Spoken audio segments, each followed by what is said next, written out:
Nadreen, आप YouTube channel देख रहे हैं। मैं इमरान खान हूँ। नादरीन, गजा में बड़ा शानदार एक नक्शा पेश किया डोनाल्ड ट्रंप के दामाद जैरेड कुशनर पे। उसके ऊपर पूरी दुनिया से कुछ रद्दमल भी आ रहा है। नक्शा मैं आपको दिखाऊंगा, प्लान क्या है वो भी आपको मैं बताऊंगा। लेकिन सबसे पहले DGISPR आज मुलाकात करने जा रहे हैं यूट्यूबर्स से। यानी इन्हें यूट्यूबर्स कहा जाता था और ताने दिए जाते थे। आज से कुछ अर्सा पहले तक जिन सहाफियों को नौकरियों से निकाल दिया जाता था और जो लोग यूट्यूब के ऊपर या सोशल मीडिया के ऊपर अपनी कवरेजेस करते थे या अपना तजिया करते थे या खबरें पेश करते थे, उन्हें ताना दिया जाता था, उन्हें घटियापन का निशाना बनाया जाता था। लेकिन ये एक बहुत बड़ी हकीकत है जिससे सबसे पहले इमरान खान साहब ने समझा और वो समझ गए कि पाकिस्तान का सोशल मीडिया ये पाकिस्तान का फ्यूचर मीडिया है। तो इन्होंने कंट्रोल तो कर लिया सारा का सारा। मिलिट्री एस्टेब्लिशमेंट ने, अखबारात भी कंट्रोल हो गए, टेलीविजन भी कंट्रोल हो गए, लेकिन वहां से काम बना नहीं, वहां से बयानिया नहीं बना। और अब पाकिस्तान की मिलिट्री एस्टेब्लिशमेंट ने अपनी जेर निगरानी कुछ डिजिटल मीडिया के प्लेटफॉर्म्स बनाए, लेकिन जो भी प्लेटफॉर्म वो बनाते हैं वो बड़ी जल्दी बेनकाब हो जाता है। सबको पता चल जाता है कि ये प्लेटफॉर्म उनका है और फिर उसके बाद वो प्लेटफॉर्म भी फारिग हो जाता है। तो अब जनाब उन्होंने यूट्यूबर से मुलाकात करने का फैसला किया। बहुत सारे यूट्यूबर्स को ये दावत दी गई पहले, फिर उन्हें कंफर्मेशन की कॉल आई और उन सबसे कहा गया कि DGISPR आपसे मुलाकात करेंगे। अब क्योंकि मैं भी यूट्यूब के ऊपर वीडियो करता हूं, साबिर शाकिर भाई भी करते हैं, मोहित पीरजादा साहब भी करते हैं और बहुत सारे लोग हैं वो भी करते हैं। अब वजाहत सईद खान साहब हैं वो भी यूट्यूब पे करते हैं। यहां नजम बाजवा साहब रहते हैं, पाकिस्तान से बाहर जो लोग हैं उनकी बात कर रहा हूं, जो जर्नलिस्ट हैं और वो यूट्यूब के ऊपर वीडियोस करते हैं। तो फिर हमारा भी हक बनता है कि हम सवालात करें और हमें भी सवालात करने की इजाजत होनी चाहिए। गो कि आजकल हमारे बारे में कुछ ज्यादा अच्छा नहीं सोचते DGISPR या उनके अदारा। लेकिन चले, मैं इदारा को तो मैं नहीं कह सकता, फौजी तो हमारे भाई हैं बहुत सारे और बड़ा प्यारा उनसे एक दिल का ताल्लुक है, एक रिश्ता है जो कभी खत्म नहीं हो सकता। लेकिन ये फौजी की आदत आती जाती रहती है, कभी कोई आता है एक पॉलिसी ले आता है, दूसरा आता है एक और ले आता है। ये नौजवानों से भी जा जाकर मिलते हैं कॉलेजेस में। तो चंद सवालात हैं जो इनके सामने जरूर रखे जाने चाहिए। तो जो हमारे दोस्त जा रहे हैं उनसे गुजारिश है कि ये 12 सवालात हैं जो मैं आपके सामने रख रहा हूं, ये आप DGISPR से जरूर पूछें। और अगर DGISPR का महकमा ये सुन रहा है और मुझे पता है मेरी वीडियो वो सुनते हैं, तो वो ये 12 सवालात लिखकर DGISPR के सामने रख दें। मैं उम्मीद करता हूं कि वो इनके जवाब दे देंगे। नंबर 1, आप कहते हैं कि आपका सियासत में कोई किरदार नहीं है, मगर आपके वजीर दिफा ये कहते हैं कि जनरल बाजवा ने जितनी घटिया सियासत की उतनी तो किसी ने भी नहीं की। आप जनरल बाजवा के साथ भी DGISPR थे, आप जनरल आसिम मुनीर के साथ भी DGISPR हैं। क्या आप ये बता सकते हैं कि जनरल बाजवा के दौर में भी आप यही कहते थे कि हमारा सियासत से कोई ताल्लुक नहीं, आज भी आप यही कहते हैं कि आपका सियासत से कोई ताल्लुक नहीं, तो क्या आपका वजीर दिफा झूठ बोल रहा है? तो सियासत से फौज के ताल्लुक के ऊपर जरूर एक सवाल पूछें और मिसालें देकर पूछें। नंबर 2, आप ये कहते हैं कि आपके इदारे में अकाउंटेबिलिटी है। 4 मरतबा आपके इदारे के जर्नैलों ने पाकिस्तान के आईन को बराह रास्त आकर तोड़ा और मार्शल लॉ लगा दिए। इनमें से एक भी मार्शल लॉ लगने वाले डिक्टेटर के खिलाफ क्या आज तक कोई कोर्ट मार्शल हुआ? क्या कोई कानूनी कार्रवाई हुई? क्या इदारे ने कोई कार्रवाई की? क्या किसी को कोई सजा दी गई? मैं सिर्फ 4 डिक्टेटर्स की बात कर रहा हूं जिन्होंने बराह रास्त आकर मुदाखलत कर दी और हुकूमतों पे कब्जा करके आईन को तोड़ दिया। जो लोग बराह रास्त नहीं आए और उन्होंने हुकूमतों के खिलाफ साजिशें की, वो अलग है। तो अगर अकाउंटेबिलिटी है फौज के अंदर बतौर इदारा, तो इन डिक्टेटर्स में से किसको सजा हुई, इसकी तफसीलात बता दीजिए। नंबर 3, हमेशा सियासतदान ही जेलों में क्यों जाते हैं? हमेशा सदर और वजीर आजम ही जेलों में क्यों जाते हैं? आज तक कभी कोई आर्मी चीफ जेल में क्यों नहीं गया? खास तौर पे जो 4 डिक्टेटर थे उनमें से कोई भी जेल में क्यों नहीं गया? नंबर 4, इस्तिस्ना जब अंबिया इकराम ने नहीं लिया, जब खुलफाए राशिदीन ने नहीं लिया, जब अहले बैत को इस्तिस्ना नहीं मिला, जबकि जय्यद उलमा इकराम पाकिस्तान के ये कह चुके हैं कि ये शरीयत के खिलाफ है, इस्लाम के खिलाफ है और कुरान मजीद की तालीमात के खिलाफ है, तो आपके इदारे के सरबराह ने यह इस्तिस्ना क्यों कबूल किया? नंबर 5, आप 9 मई की माफी का तकाजा करते हैं कि एक सियासी जमात जिसने 9 मई को कुछ ऐसी हरकत की जो आपको पसंद नहीं आई, वो ये कहते हैं जी हमने नहीं की, आपने की। चले जो भी है, आप ये कहते हैं कि 9 मई की माफी का आप तकाजा करते हैं कि माफी मांगी जाए और कई मरतबा आप अपनी प्रेस कॉन्फ्रेंस में खुद ये कह चुके हैं कि इंतशार छोड़ें और सदके दिल से माफी मांगे। मगर आज तक आपके इदारे ने मुल्क टूटने की माफी क्यों नहीं मांगी? आज तक आपने यहां पे डिक्टेटरशिप बार बार लाने के लिए या मार्शल लॉ लगाने के लिए माफी क्यों नहीं मांगी? क्या आपको माफी नहीं मांगनी? नंबर 6, पाकिस्तानी फौज से मुंसलिक इदारे कारोबार क्यों करते हैं?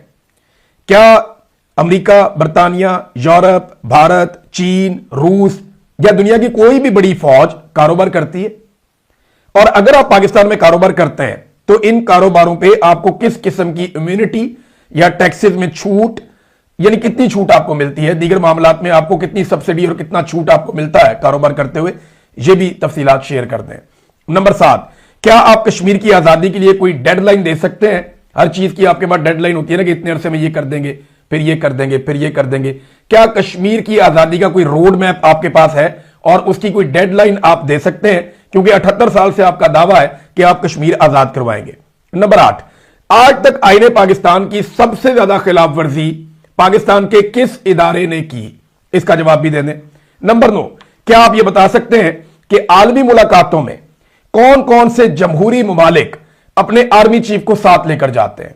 कल जो मुलाकात हुई वहां पे डेविस में, स्विट्जरलैंड में, वहां पाकिस्तान के फील्ड मार्शल गए हुए थे शहबाज शरीफ साहब के साथ। आप बता सकते हैं कि और कितने ममालिक हैं जो अपने आर्मी चीफ को अपने साथ लेकर आए उस मुलाकात में? नंबर 10, अमरीकी वजीर खारजा मार्को रूबियो ने यह दावा किया कि पाकिस्तान ने अपनी फौज गजा भिजवाने के लिए खुद ऑफर की है और लिखकर ऑफर की है। इसकी क्या वजह है? अगर आप यह कहते हैं कि यह हुकूमत का फैसला है, हुकूमत से पूछें, तो हुकूमत तो अपने फैसले भी आपसे पूछकर करती है। और वो बबंगई दोहल ये कहते भी हैं और वो बार बार कहते हैं कि ये हाइब्रिड निजाम चल रहा है और फौज हमारे साथ हर फैसले के अंदर शामिल है। तो फिर ये कैसे मुमकिन है कि गजा में फौज भिजवाने के फैसले में फौज शामिल ना हो? तो आप ये बता दें कि क्या कभी पाकिस्तानी फौज हमास को गैर मुसल्ला करेगी?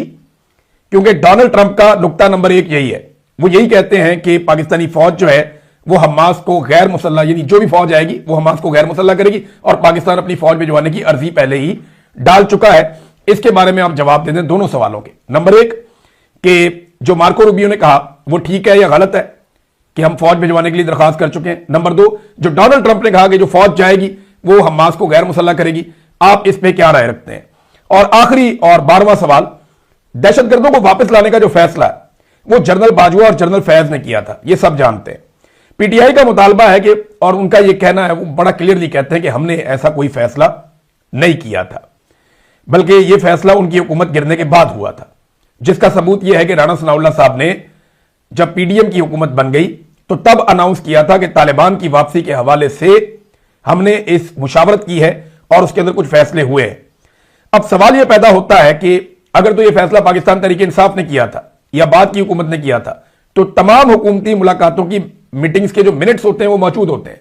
तहरीक इंसाफ का चैलेंज है कि आप वो मिनट्स निकालें और साबित करें कि यह फैसला पीटीआई ने किया था। हालांकि जो शवाहिद मौजूद हैं वो ये बताते हैं कि यह फैसला पाकिस्तान तहरीक इंसाफ की हुकूमत गिरने के बाद हुआ, दहशतगर्द भी उनकी हुकूमत गिराने के बाद लाए गए और इसकी शदीद मुखालफत मुराद सईद ने और पाकिस्तान तहरीक इंसाफ ने की थी। मैंने खुद भी इस पे बहुत सारे वीलॉग किए थे। तो डीजीआईएसपीआर से जानना चाहते हैं कि दहशतगर्दों को लाने वाले इन जर्नैलों से क्या आज तक कोई पूछगछ हुई या नहीं हुई? तो ये वो चंद 12 सवाल आते हैं। पूछने को तो मैं 1200 सवाल पूछ सकता हूं, मैं अपने बारे में पूछूं तो 15-20 सवाल पूछ सकता हूं, लेकिन डीजीआईएसपीआर साहब को इन सवालात के जवाब देने चाहिए।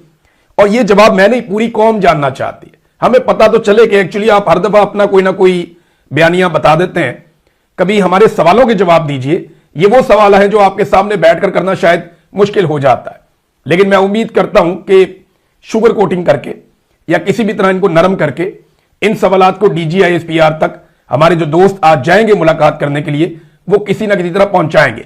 और उनके अपने जहन में भी बहुत सारे सवालात होंगे, करंट अफेयर से मुताल्लिक भी, बाकी चीजों से मुताल्लिक भी। नाज़रीन, अब आ जाएं जो नक्शा एक पेश किया डोनाल्ड ट्रंप के दामाद जैरेड कुशनर ने। इस नक्शे के ऊपर बड़ा रोला पड़ा हुआ है। मैं पहले आपको ये नक्शा दिखाता हूं। ये देखें नक्शा, ये नक्शा है। इसके अलावा कुछ तस्वीर भी इन्होंने बनाई जो आर्टिफिशियल इंटेलिजेंस के जरिए बनी हुई थी। उन्होंने दिखाई कि बड़ी बड़ी बिल्डिंग है, बहुत बड़े बड़े प्लाजे हैं, बहुत खूबसूरत इमारात हैं, बड़ी अच्छी सड़कें हैं, बड़ा जबरदस्त एयरपोर्ट है, बागात, फसलें, बहुत कमाल, खेलों के मैदान।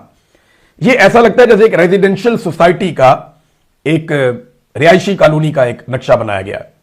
गजा जहां पे बेशुमार इंसानों का कत्लेआम किया गया, जहां बच्चों के सबसे बड़े कब्रिस्तान हैं, जहां पे इज्तमाई कब्रें मौजूद हैं। गजा जहां पे जुल्म और बर्बरियत का एक पूरा दौर हमने देखा, वहां पे एक रिहायशी कॉलोनी बनाई जा रही है। अब यह कॉलोनी का नक्शा आ गया और इस नक्शे के ऊपर बहुत सारे लोगों ने बात की है। सबसे पहले लग्जमबर्ग से ताल्लुक रखने वाले आलमी सहाफी हमजा अत्तार ने बोर्ड ऑफ पीस और जेरेड कुश्नर की प्रेजेंटेशन पे यह तबसरा किया है। और ये तबसरा अब आप देखें, नक्शा अपने सामने रख लें और आप देखते रहें। वो ये कहते हैं कि गजा की पट्टी में ये जो पर्पल कलर का इलाका है, जिसको डार्क गुलाबी कलर का जो बनता है, ये अमीर तबके के लिए मखसूस इलाका है, यानी ये मरीन का इलाका है। ये बिल्कुल फ्रंट के ऊपर होगा, खूबसूरत सा। और इसके अलावा 3 जजीरे भी हैं जो बहुत खूबसूरत इलाका है। और ये अमीर तबके के लिए, बड़े बड़े लोगों के लिए इसको मुख्तस किया जाएगा। जो पीला रंग है, यहां पे वर्क फोर्स रहेगी, यानी जो लोग काम करने वाले लोग हैं, वर्कर्स हैं, जो यहां पे दफातर में काम करेंगे, ग्राउंड पे काम करेंगे, उन सब के लिए जो रिहायशी कॉलोनियां बनेंगी वो ये पीले रंग के इलाके में बनेगी। सफेद रंग जो है वो इसराइली कब्जे को मामूल पर लाने का अमल है। और मिस्र के साथ कोई सरहद नहीं है। उन्होंने ये भी बता दिया कि बीच का जो एरिया वो खत्म कर दिया गया और अब सब कुछ इसराइल के जरिए होगा। रफा क्रॉसिंग का कोई नामो निशान नहीं है। रफा वो इलाका है जहां से क्रॉसिंग करके इमदादी सामान गजा के अंदर दाखिल होता था, वो खत्म कर दिया गया इस नक्शे में। इनका यह दावा है। और साथ ये बता रहे हैं कि तवाज़ुन की पूरी तब्दीली कर दी गई है और जो आबादी है उसको दूसरी तरफ धकेला जाएगा और गजा की आबादी जो है उसे किसी और तरफ लेकर जाएंगे। यानी आबादी का रुख गजा शहर से खान यूनस और रफा की तरफ मोड़ा जा रहा है, बावजूद इसके कि वहां की आबादी गजा शहर से कम है। तो गजा का जो एरिया है वो सबसे कीमती प्लॉट है। डोनाल्ड ट्रंप ने यह बात भी की है कि सबसे पहले लोकेशन देखी जाती है। ये बहुत खूबसूरत लोकेशन है, खूबसूरत साफ सुथरा समंदर है, बड़ा जबरदस्त साहिल है, खूबसूरत। और उस साहिल के सामने एक जबरदस्त लैंड है। यहां पे वसाइल भी हैं, समंदर के अंदर मादनियात भी हैं, पेट्रोलियम के ज़खायर भी हैं।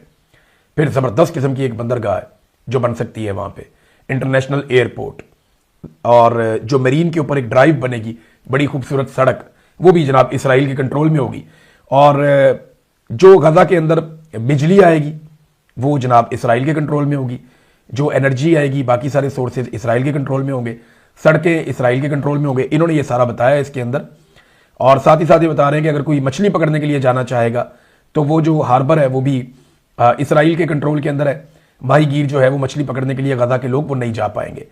अब वो ये कहते हैं, खुलासा इसका ये है कि ये मनसूबा जाहिर करता है कि गजा को एक ऐसी कारपोरेट जेल में बदला जा रहा है जहां अमीर तबका अलहदा जजीरों पर मरीनाज में रहेगा, जबकि आम फलस्तीनियों को सस्ती लेबर के तौर पर मखसूस जोन्स में रखा जाएगा जिनका मुकम्मल कंट्रोल इसराइल के हाथ में होगा।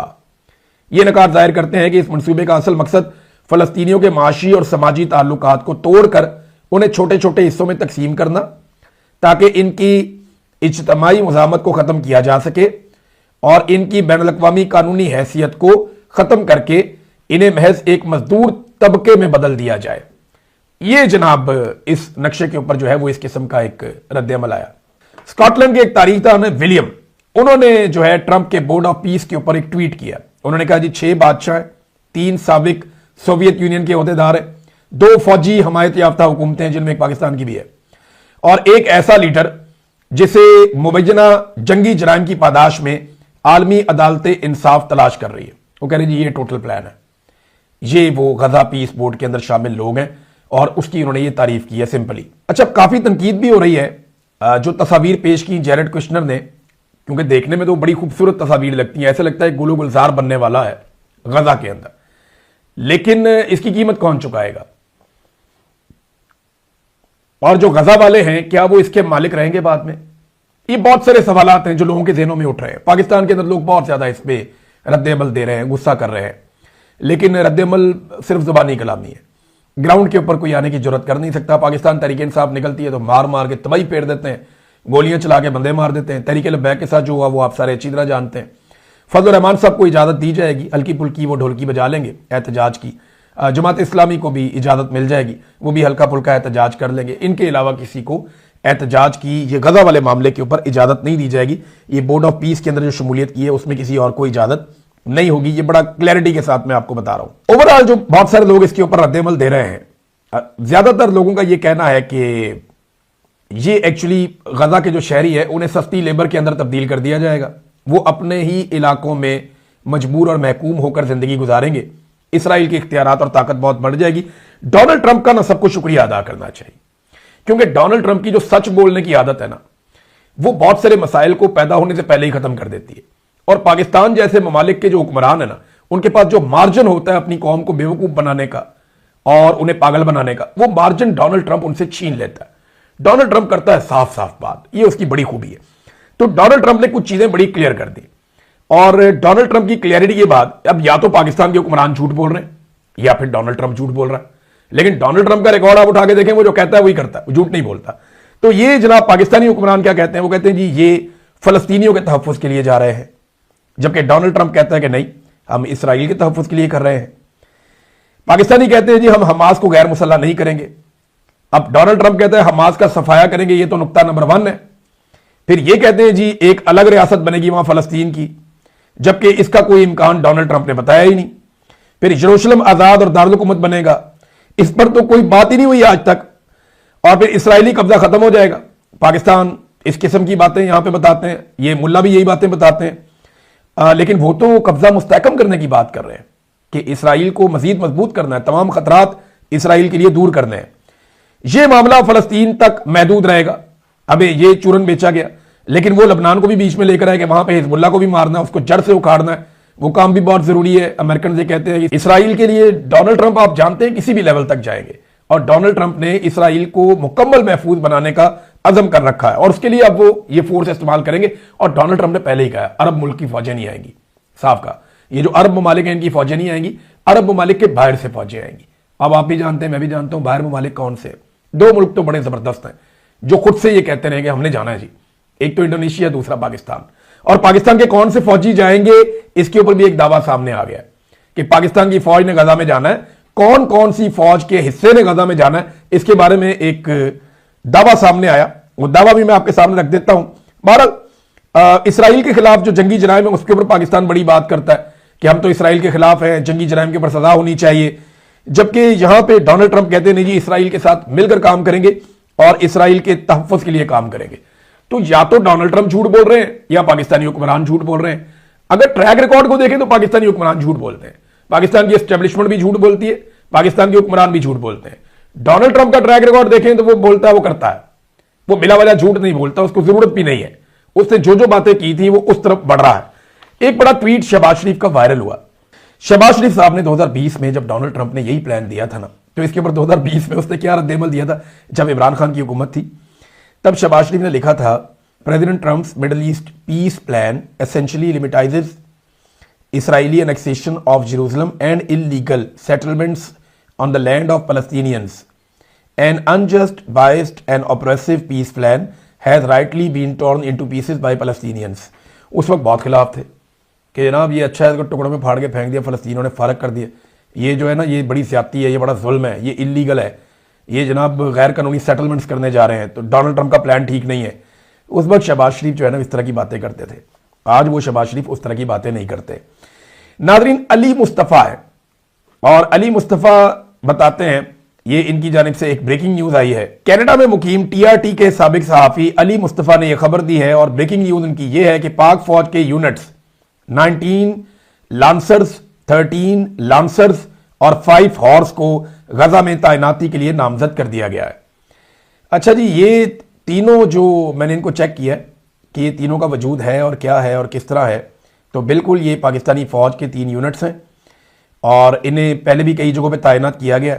ये 1857 की जो जंग आज़ादी थी यहाँ पे, उसको कुचलने के लिए भी यूनिट इस्तेमाल हुए थे तीनों, और ये बरतानिया के ताज के ज़ेर असर पहले तीनों काम करते रहे। बहुत पुराने यूनिट है और मुख्तलिफ जगहों के ऊपर इनको पहले तैनात किया गया है, और अब इन तीनों को मुबैना तौर पर इस खबर के मुताबिक गजा भिजवाया जाएगा। इस पर भी DGSPR बता सकते हैं कि ये तीनों यूनिट्स जा रहे हैं या नहीं जा रहे हैं, या पाकिस्तानी फौज जाएगी या नहीं जाएगी। वो सवालात के अंदर एक सवाल मैंने इस हवाले से भी रखा हुआ था। नाज़रीन, जाते जाते एक और बड़ी इंटरेस्टिंग आपको मैं खबर देता हूं। पाकिस्तान की अदालतों में ना एक रूल होता था, और वो कानून ये था कि अदालतों के अंदर 70 साल से ऊपर की उम्र का जो कैदी है, वो जैसे ही अपना केस लेकर आएगा अदालत उसको प्रायोरिटी पे सुनेगी। 70 साल के आदमी की उम्र ज्यादा होती है ना, वो कहते हैं फटाफट सुनो इसको, निकालो इसको बाहर, तो प्रायोरिटी के ऊपर सुनेगी। लेकिन अब एक अदालत की इस्लाहात के नाम के ऊपर एक तब्दीली कर दी गई है और अदालती इस्लाहात में इस उम्र को 70 से बढ़ा के 80 कर दिया गया है। वजह पता है क्या है? यास्मीन राशिद साहिबा की उम्र 70 से ऊपर है, इमरान खान साहब की उम्र 70 से ऊपर है, शाह महमूद कुरैशी साहब भी गालिबन 70 से ऊपर है। तो ये जो 70 से ऊपर के कैदी है ना, ये इस सहूलत को हासिल ना कर लें, इसलिए इसको 80 साल कर दिया गया है। आप अंदाजा करिए रिजीम कैसा है। वोट डालने के लिए बंदा मेच्योर होना जरूरी है, 18 से 25 कर दो, और इंसाफ लेने के लिए कैदी का और ज्यादा बूढ़ा होना जरूरी है, तो बंदा 70 से 80 कर दो। ये निजाम एक एक काम भी करता है ना, इमरान खान को ज़हन में रख के करता है। ये कोई ऐसा काम नहीं कर सकते जो करते हुए इमरान खान इनके दिमाग में ना हो। कैसी तबाही फेरी है इस आदमी ने, एस्टेब्लिशमेंट को उस दीवार के साथ लगा दिया, सियासतदानों को इस दीवार के साथ लगा दिया, सबको खड़ा करके सबकी औकात दिखा दी, और पाकिस्तान के असल मसाइल पाकिस्तानियों के सामने आ गए। अब दिल करता है तो हल कर लीजिए।